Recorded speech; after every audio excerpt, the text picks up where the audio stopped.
twice as hard for something you already got. Another orange morning, it's time to show. Another orange morning, it's time to grow. Another orange morning, let the updates flow. Another orange morning, you already know. Friends are coming through the door. Wheels are spinning on the floor. We don't know what we don't know. That's the only way to grow. Another orange morning, it's time to show. Another orange morning, it's time to grow. Another orange morning, let the updates flow. Another orange morning, you already know. What you're looking for is in your hand, been there all along. Pour another cup and pull a chair. Sing along. Another orange morning, it's time to show. Another orange morning, it's time to grow. Another orange morning, let the updates flow. Another orange morning, you already know.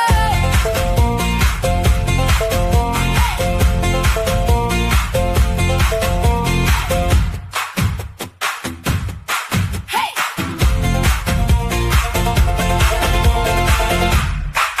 Hey!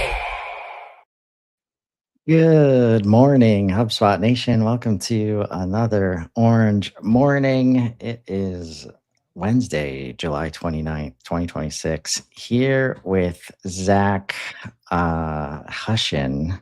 Casey having some technical difficulties in and around her house this morning, so she won't be joining us, and we hope she survives not having Wi-Fi. I think it's three days a human can go right without Wi-Fi before body starts shutting down. That's so hard to imagine. I really hope for the best. Here, Right. we're all, our thoughts are with you, Casey. Yes. To get through this terrible. We will do our best to power on in your honor. We got some orange on, so that's a good start. I'm gonna pull up these updates. And seeing some color stuff in HubSpot. So not completely crazy that we that we care about orange. As we know, lots of users like to see colors. Yeah, the colors have been changing. Less orange, more, not orange. Right. But also like in all of the app of HubSpot itself, whether you're on index views, in this case, dashboard color themes. What is it? Private beta. You can now apply a color theme to an entire dashboard. So all eligible reports display using the same color palette without changing individual report settings. That's pretty nice, actually. I mean, I do remember, spending too much time on making things look pretty, right? It's like, oh, wow, we can, choose this color scheme and that looks really cool, or it matches our branding a little bit. And then it's like, well, I got to do that for every report, or like this dashboard, someone just created a report, it doesn't match. And you spend a lot of time just kind of making it look, polished like that. So this is great. You can just apply it to the whole dashboard in one go. I like it. Yeah. And you can see here, you can select a brand kit palette, which is basically do whatever you want. It's like, why not? Yeah. Yeah. And I mean, this was one of the gotchas, like the challenges of presenting a dashboard and making sure it tells the right story. Like there's nothing worse than just like doing all the work to get the data to be right and accurate and telling a story. But then somebody's like, I thought red meant bad. I was just waiting for it. Like the one person who's just like, well, yeah, but how come that doesn't match? Or I like blue better than green, Like, you're like, all right, yeah. Red's bad over here, but it's not bad over here. Right. And that's real life. Like that's and sometimes it makes sense because you want consistency Yeah, like yeah, that, yeah. and that's what we And have here. sometimes people are just, have Yeah, they're very picky with their color palettes, I guess is what we'll say. yeah, indeed. Um, all right, what else on this list? Well, I mean, Or your list is always looking different than mine. So, let me just take a look and see what you have in your special list here. Let's see here. Conversation routing, additional user object. There was one here that I saw that I thought would pick up on your radar. Geez, you have a bunch of other stuff in here. The one that I saw was new action library, HubSpot CRM workflows, and Shopify actions for your customer agent. Of course, I go right to one of my faves, you love some my customer buddy agent, Willie that's for Bot. sure. Yep. What is it? The new Actions library replaces the single form setup experience with a searchable, filterable catalog of pre-built CRM and Shopify actions organized by category. Why does it matter? So customers no longer need to build and host API proxies or hand wire every field to connect their HubSpot CRM or common integrations such as Shopify. Pre-built actions lower the activation bar significantly and help more customers reach the resolution rate improvements that actions unlock. So it looks like here, like if you click onto that first, yeah. So this is kind of cool. Integrate your agent with external business systems to complete tasks like checking order status, resetting passwords, or pulling account details. Like this is the direction that I think everybody wants to see agent going into more and more. It's like make it easy to set up, connect it to tools that we commonly use, make it easy for me to connect to these data sources. And what are the things that people are typically asking for, right? What's my order status? What's the status of my last invoice? Help me just answer this pretty easy question that historically might have taken, three different systems and four people to look up, right? Yeah. And if you're like, one of the things I want to touch on here is like how unavoidable this evolution of what you can do in HubSpot is. And like, I'm going to show you the trigger after I give this to Bree's assistant real quick. Um, and just like, here's where I'm at with Breeze because Breeze knows that I do this. I just have to put the update in and then let him work. But as we get the Agent Hub release, right, Yeah. like last week, Mm-hmm.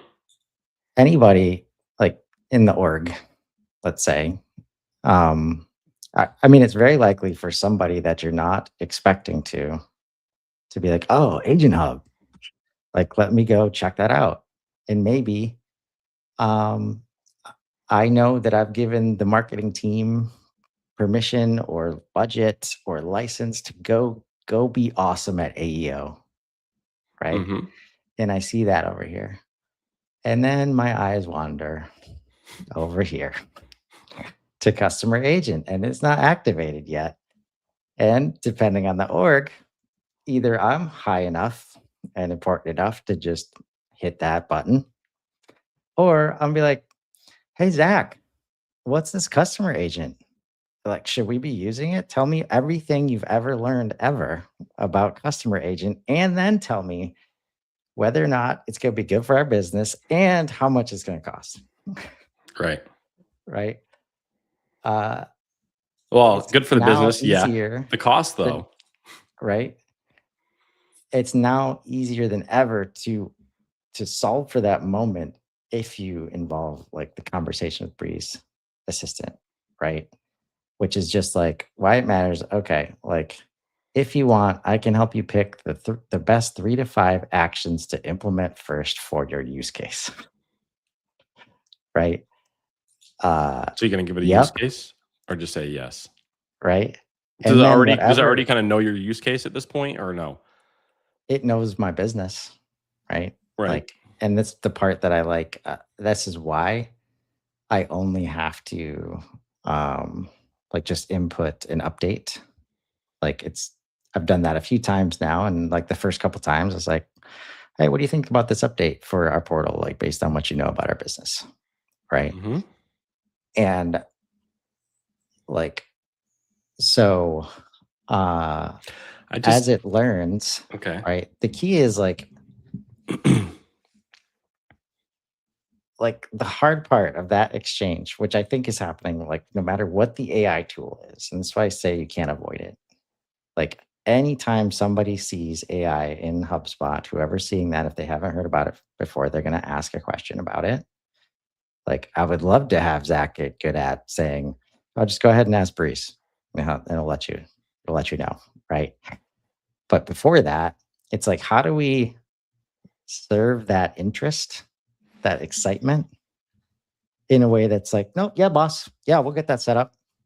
Like that's not setting great expectations, but also not fun to be like, "Oh, yeah, I've been waiting for that question, but I gotta do, this and this and this. Maybe next week, I can have an answer for you, especially if you're wanting budget and credits. Like, it's gonna take me a minute." And the in between there of being like, "Oh, yeah, here's some things, like, here's some low-hanging fruit." Mhm. Like, and Like, that's there's some what things that we could do today that don't really right, cost us, much, right? Right. We can at least start experimenting and showing some early successes of this, so that way we can, when it comes to going to ask for that budget, right? We have some proof to say like this thing's got some legs, and right. especially when it comes to customer agent, it's like if you just set it up for some, pick a couple like small use cases. Maybe you're just setting it up for, some general inquiries on your website. It's like, well, how many of those did it handle without having to have a human intervene? Yeah, Well, geez, if it can do that, then what would happen if we, gave it access to our like service team knowledge base, and warranty information and product specifications, and just keep going, and then yeah. right. And I Because do. the thing that we need, like, the reason I want you to, you start to create verbal contracts. Be like, "All right, yeah, we could do these things, but guess what? These 1, 2, 3 other teams in the org need to be on board." Like, I'm over here worrying about, AEO for our business, like, B2B site. And we have a Shopify, like, B2C site, but that's not my That's not. Yeah, it's not jurisdiction. your job. Yeah. So I agree with you, boss. But now here's what you need to say to the Shopify team to say, "Hey, we want to like take a concerted effort to understand at least like Hmm. what could be right." And you can see how it's like, okay, well, now you start bouncing around between like different teams and middle management, and some kind of like more tactical employees who may be bringing things up the ladder. But think about how many of those conversations and how much convince, it's like you have to do a lot of education, and you have to keep on doing it, and it's very siloed, Right. versus, hey, why aren't we having this conversation with the CEO, the owner, the president? That's where the conversations need to happen, because these aren't just like implications that impact one team or one person on one team, or just one part of your business. It has the opportunity to really unlock quite a bit of growth for your organization, but it doesn't work unless you have your customer facing teams aligned, and your executive leadership team on board with that this thing's going to happen. It's a tale of two, what was it? A tale of two cities, or what was it? A tale of two. What's that? I feel like it's a, That's something there. yeah, whatever, one of those things. But the one scenario is, leadership is on board and they're helping to push it, from the top down, and I can predict the success rate of that type of a project versus what we're talking about earlier, and just getting all these different individual teams and kind of siloed departments, and folks to try to work it up. So one thing I did Yeah. kind of think of, though, when you were going through that update, as you give the agent access to more information, it's like, be careful also like what information that is. So I'm curious, like if it has access to notes on a deal, and someone wrote something in the note that wasn't super kind about Yeah. this client or prospect, and does that weave its way into, right? Or if someone's talking about pricing, we can definitely get away with a 70% margin with these guys. They don't know their ass from their elbow. It's kind of like,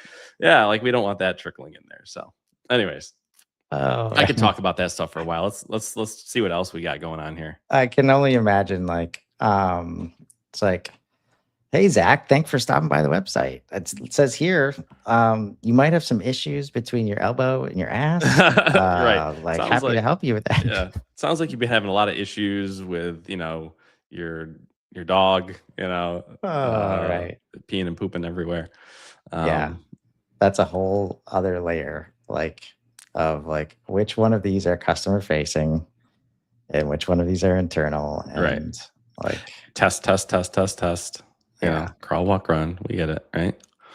But super cool. That's probably even better. Like if you don't know what to do, it's like use that as an opportunity. Like, yeah, I'd love to set up customer agent. Let's not use it right away, but just setting up customer agent itself helps you set up the whole AI layer for HubSpot, basically. Yeah, I think that's a great place for folks to start is customer agent when it comes to the main flagship agents. But yeah. Yep. More to come on that, I'm sure, as we approach Unbound. Yes, indeed. I like to highlight anything that's health data related. What do you got here? Epic app for medical records. What is it? HubSpot now offers a native app connection with Epic. Oh, geez. One of the most widely used electronic medical records systems. Wow. Customers working with health data can sync records from Epic directly into HubSpot, where they map automatically to contacts, appointments, and sensitive data properties in real time. Oh, geez. Why does it matter? So for customers managing health information, getting that data into HubSpot has required manual work or custom workarounds until this app made it straightforward. HubSpot already supports storing sensitive data. This connection closes the remaining gap, bringing health records in from one of the most commonly used systems our customers rely on without friction. I wish this was around like a year ago when I was working with, we mainly work with B2B manufacturers, but we have clients in other industries as well. One of them happens to be a chiropractor, guy that went to college with my brother. They went and got their doctorate together. My chiropractor, but we had onboarded them to HubSpot because they really needed to focus in on their marketing strategy, and HubSpot helped a lot with that. But we ran into a lot of challenges with getting customer data connected from his kind of EHR systems, and a lot of them were on-prem. A lot of them do not have. There's no API. There's just they keep that data locked down, and it created a lot of challenges. And eventually, they actually kind of churned on the tools. They still use some of the marketing tools, but the whole vision for how we originally want to get them connected, it was a little bit of hey, we can do it this way, but it wasn't the ideal scenario. This I think really unlocks a lot for those types of businesses, assuming you're using Epic. Yeah. Right? Well, I like to flag it because Epic is basically CRM for hospitals, Right. In a lot of ways. And if the HubSpot team, granted this is in private beta, but this is a branded app in terms of HubSpot owns this integration. And if they can do that, it usually means there's permission on the Epic side of things. And that means, in short, HubSpot's gotten their shit together to be able to connect and not have any concerns for compliance and HIPAA and all this stuff here. So it's a pretty big step, I think. Right. For I don't know if people realize. This opens the door to what other systems like this.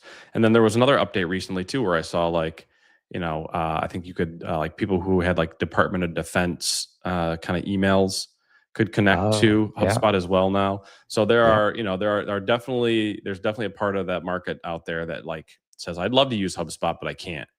And I think as their market share increases, like they have to keep on looking in these nooks and crannies to find, and there's I'm sure some pretty big opportunities, lurking there.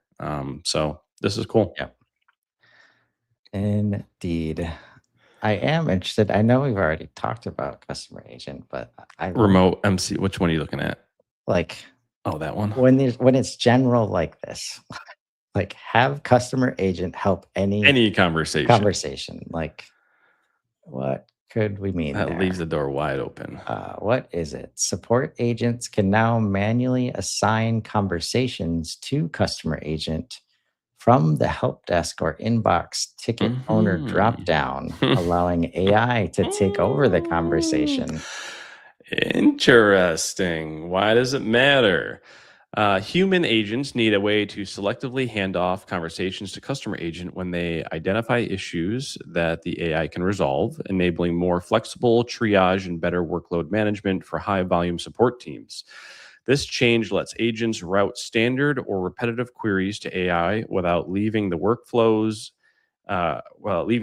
increasing efficiency and aligning with staged deployment strategies. Sorry, I'm reading it off of your screen, and it must be like size 7 font, so that's not bad. So what can you go back up to can you turn? Yeah, let's click on that image there. What's that look like here?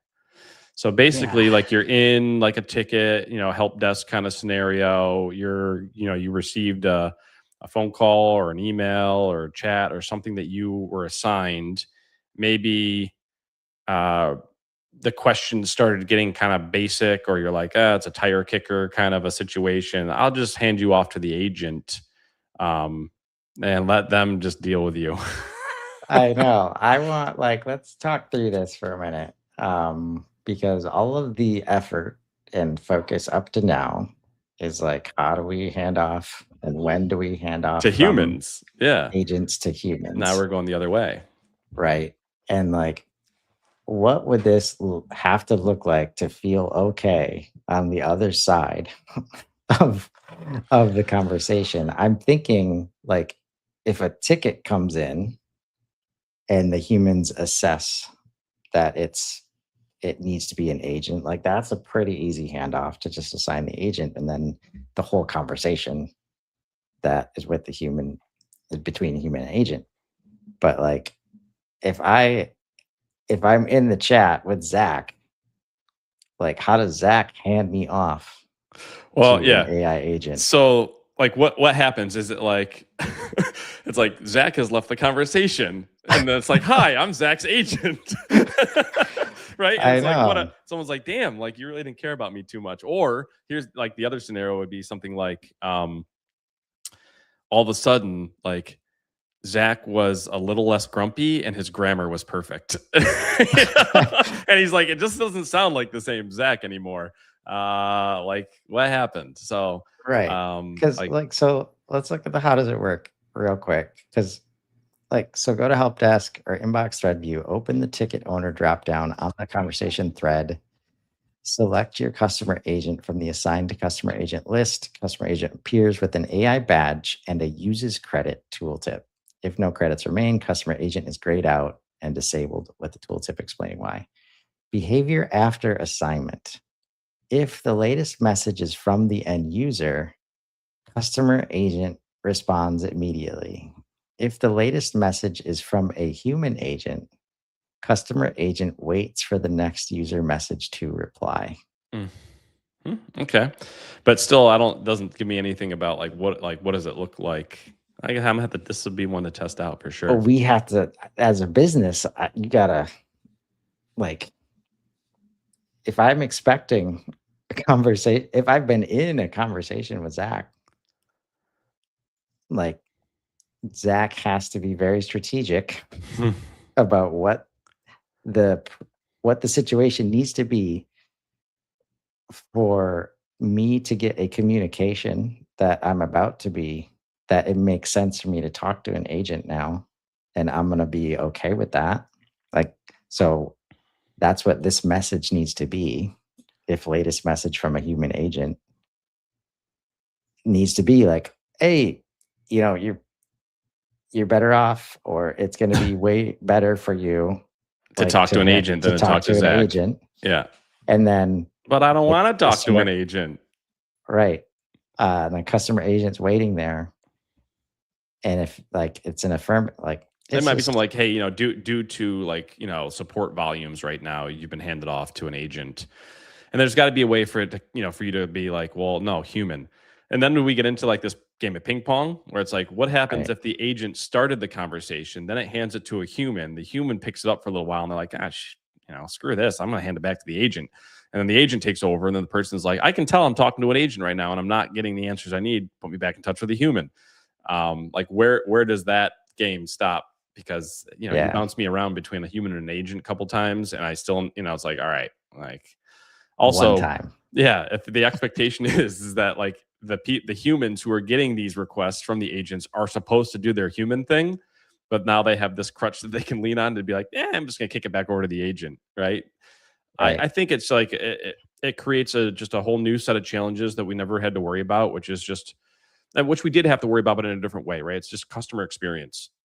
Are you providing a good customer experience, whether it's human or agent, you know, or combination of it? Like that's the goal. Make it seamless, make it helpful, you know, make it efficient, make it fast, make it timely. You know, if you can do all those things, then, you know, whatever. I don't give a crap if I'm talking to a person, a human, or like a really smart cat that you trained how to type. You know, it's like, just give me the goods. So I think just again, word of caution for these things. Just as long as you can set that expectation before this moment, like, because I believe that there are situations out there right now where if I trusted the brand, right, and the human agent was like, you know what, you know, you're gonna get a better experience if you just have a conversation with AI. Like I would do it in a heartbeat. sure. Like, and I would thank them for it, right? But if you try to do it without, first of all, like step one, don't try to do this without letting us know. I think the transparency builds trust, right? Like, yeah, it's huge. Yeah. Two, we're probably 6 months away from this. Like, there's a little bit of ahead of the game here, where like 6 months away, the chances that the AI agent is going to know more than the human agent, like, pretty good. Yeah, the rate of improvements, right, and the rate of this tech, you know, AI growth, it's we can't even wrap our heads around it. I think for most people can't. Even I, you know, not that I'm like some kind of super genius over here. It's like I really struggled to wrap my head around like where things are going to be in, you know, 6 months, let alone like 5 years from now, right? And so I think that for any of the betas or when it comes to really any HubSpot capabilities today, you know, because you can see that the team is shipping out more updates and they're doing it faster. I mean, there's been over 100 updates this month alone, you know, probably close to 150 of them. And, you know, if it's not perfect, okay, good. This is where you're in your, you know, you got your training wheels on. Start figuring out, you know, give some feedback too. Like the feedback helps make these things better. And then just have some faith that it's going to, you know, continue to get better. Like I think most of the tools that we've all said, well, I mean, think about Breeze when it first came out. We're all like, this is a piece of shit, you know, like no one's going to use Breeze. Come on, you know, and now we're like, holy crap, like look what this thing can do. Everybody use Breeze right now. And how long ago was that? That was a couple months. It's a couple months. I'm saying like the big shift happened, I think, a couple months back, but when Breeze first came on last year, right? Sometime. Oh, like 2 years. 2 years, like right? Chat Spot first. Like that experience was lacking. Yeah. And they were generally transparent about like that journey. Yes. But there was an unlock, and I think they switched to underlying model as a part of this, like a couple months ago, where it's like, okay, Breeze can think for itself now. Let's go. Oh, wow. They've added all these tools to it now too. Like that's where it's like, I don't assume anybody knows the current state of anything in HubSpot anymore. Because you can, especially with Breeze Assistant, because like really, really smart people still think Breeze Assistant is not good because they tried it 3 to 4 months ago and it wasn't good. So if you're not in the habit of testing and trying and like in all of the different portals like we are, there's no reason to go back to it unless somebody says, I want you to try it right now, just so you know, like whatever you thought it was before, that was true. It is no longer true. So please try it again. So, Just gave me a good idea. I had to type it. and yeah, there's so much good ideas flying around right now. There's another one I thought you might like, but I'll let you pick whatever one you want. Go ahead. I like talking about scoring stuff in cases. There's two, yeah, right? It's like, let's talk as much scoring. Yeah. There's a couple scoring ones, or there's this one and another one. Yeah. But the other one's not as cool. Discover and score high impact events with AI powered insights. What is it? You can now discover and add the scoring rules most likely to drive conversion using AI powered insights on historical conversion performance data. Build a more accurate, high impact score in minutes and prioritize your best leads instantly. Why does it matter? Before getting started with lead scoring meant guessing which rules to add. Without data-backed insights, it was hard to know which engagement events actually drove conversions or how many points to assign them. Now, Discover Rules leverages your portal's historical conversion data to show which actions have actually driven contacts and companies to reach a goal stage. No more starting from scratch or relying on assumptions, score based on proven performance. So, yeah, I mean, lead scoring, obviously, it'd be great. I wish Casey was here to talk more about this one. It is a little, I feel like in general, it's kind of subjective. There's like some, there's some stylistic kind of things here, like, how you,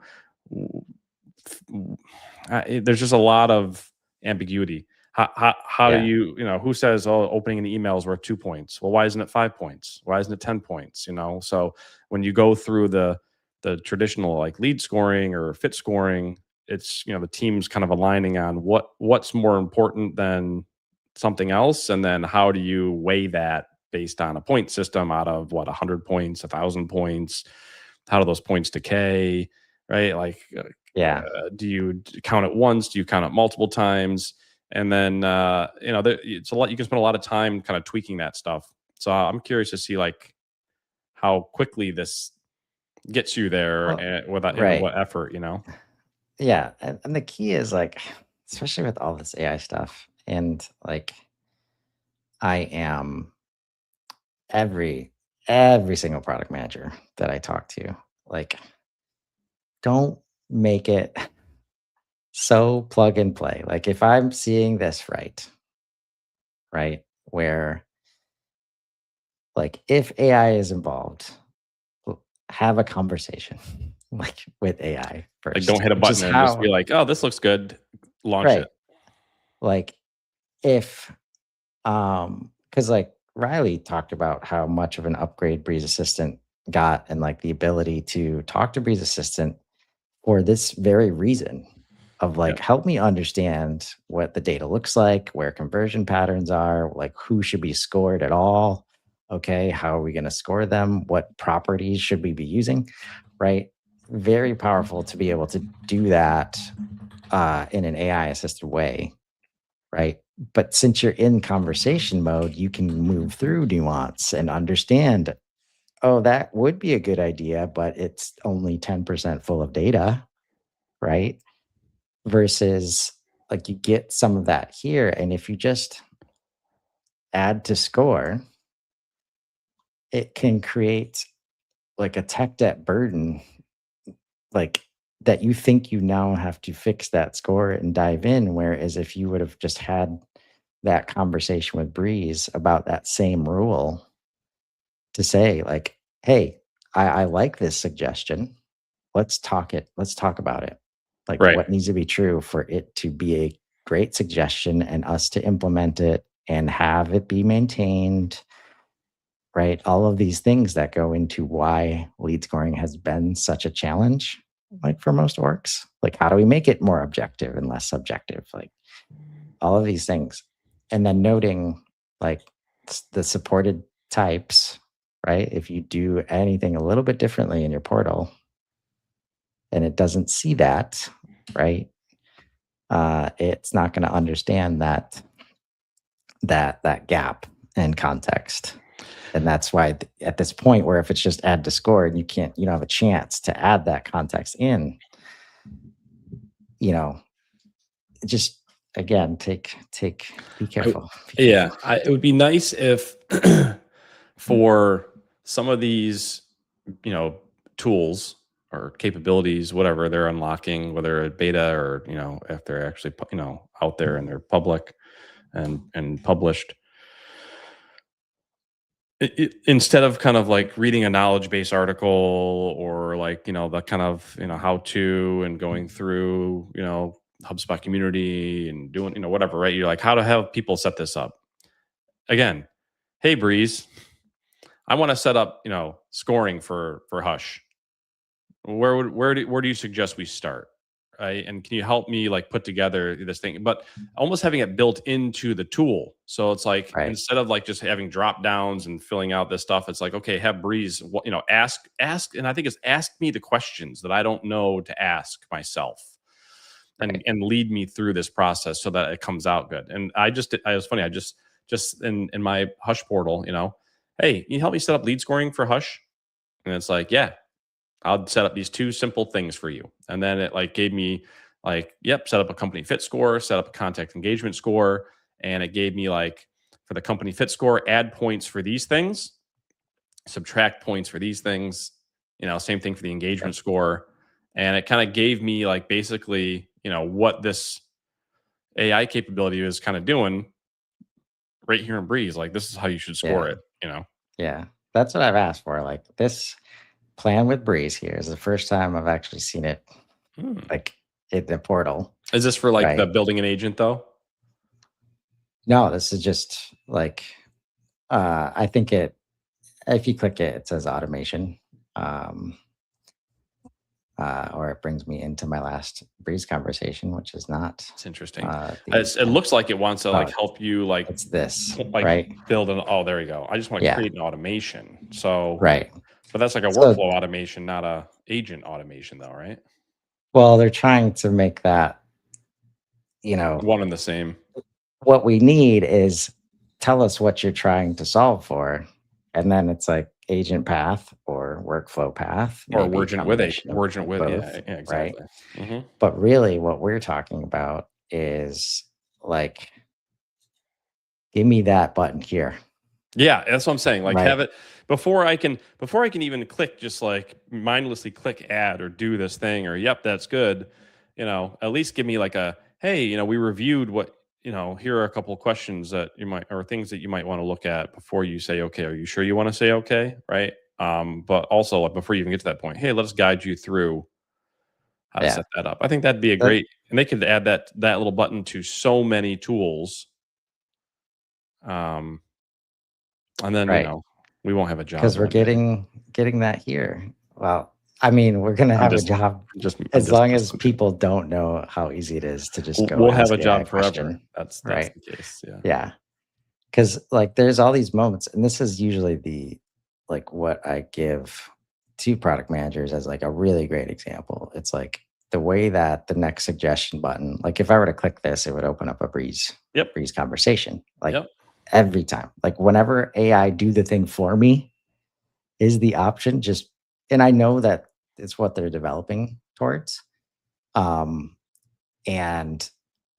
the power of like, it doesn't have to be the only thing, just put it next to it. Just expose the folks to the possibility of maybe I should plan with Breeze a little bit here before I just start pressing buttons and making stuff happen. That's all we're asking for. So many coaching opportunities. What's new in Starter this summer? Always curious how they summarize things like this. What is it? This summer, we've made Starter simpler in the ways you've been asking for. We heard your feedback that HubSpot could feel too hard to navigate, too steep to learn, and too much work to set up when you're just trying to get moving. So we've spent the past year fixing that by rebuilding core surfaces from the ground up to make HubSpot faster, cleaner, and easier to use from the first click. We've even updated the theme for a more modern UI. Join all active betas at once or select specific ones individually. Only somebody doing a show on HubSpot updates would get excited by join all active betas at once. I'm like, can I just do that on my account right now? So I don't have to I do them know, all? Jeez. All right? right. Well, Oh, look at this though. Like there's a signal here. This is why I love to just click on every update. Like, look at this navigation, right? Manage navigation down here. We've seen like I don't have access to the personalized navigation yeah. update So like yet. I've been seeing that in some of our client portals, and it's cool because like you can just basically pick out and organize your navigation in the way that you want it to. It's also really frustrating when you're going around to different portals and everyone's navigation is different. So there's that. But Look at this. yeah, I We think got all this these kind of different. rides the coattails there a little bit with um, being able to customize that. Because like my personal one right now, go click back on that again. Yeah, these lines. There's no sections, Yeah, that right? definitely does look different. The icons are a little different. Yep. Yeah. And if we look here, like you can see why.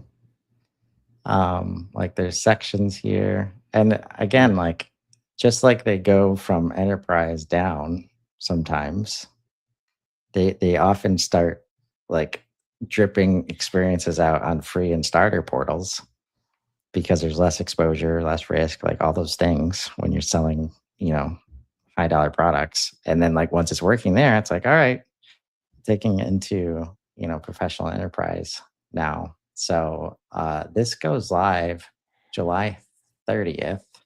Coming up tomorrow. Your homepage now shows you what to do next. Oh, there you go. It's kind of like almost like a That's starter. yeah. It's like almost like sales workspacey. Okay. All right. Board I view, think new I see features, what's new going on here. features. And I I can mean they're talk about probably it they're for trying to beef up starter a little bit, and because it's hard to do much with a starter package. right. Like you are very, very limited. I sit on the board of directors for the American Marketing Association here in Rochester, and it's we're a nonprofit. We don't have like huge budgets, so we're kind of stuck on a bit of a starter package. And my hands are tied for anything automation related, right? And so I think that's where there's some of these big advantages with HubSpot are those automation capabilities. So I'll be curious to see kind of like what else are they giving you now that solves for the it's not bad for a start, it's cheap for what, I'm not paying a lot, but I'm not really getting what I really need to help my business from this thing. It's kind of a nice UI with contact company database, a lot of manual stuff But still. look at this. You now have access to Oh, full analytics analytics suites for suites. marketing, sales, and service. That's pretty That's starter. awesome right there. That's helpful. What else does it give you? Does it say anything else? Changes automatically applied. Changes apply automatically to enrolled starter customer portals. I will tell you, Um, I do have access to a starter portal. There's only one in the mix, so I'll have to keep an eye out for what that brings to the table. yeah, that is like usually reporting or automation, like guaranteed reason to need to upgrade at some point, right? And if I this think the breaks down one of those barriers, absolutely. I think the reporting aspect, which they kind of held tight to the vest to get you into a pro or enterprise plan, is not. I mean, it's obviously reporting is very, very important, but it's like not the cool kid anymore. It's like well, automation and AI is like, okay, you want these other things that really are going to elevate your game. those are going to Yeah. be in pro and enterprise levels. And sure, we'll give you a reporting. Yeah. Well, if you watch any of our AI specific content or any time we've shown Breeze Assistant, it's like at some point people get privy to, I could just ask Breeze to make this for me. Hmm. Like I don't even need to go into the report builder. Right. And at that point, it's pretty much impossible to say, Breeze, if they ask this reporting question, you can only use this part of the reports to it. Right. Like, Right. nope.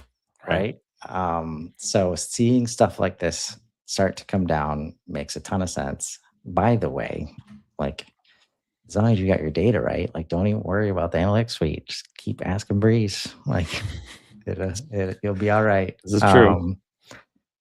So another like it was 10 updates today. The journey continues on the way to Unbound 2026.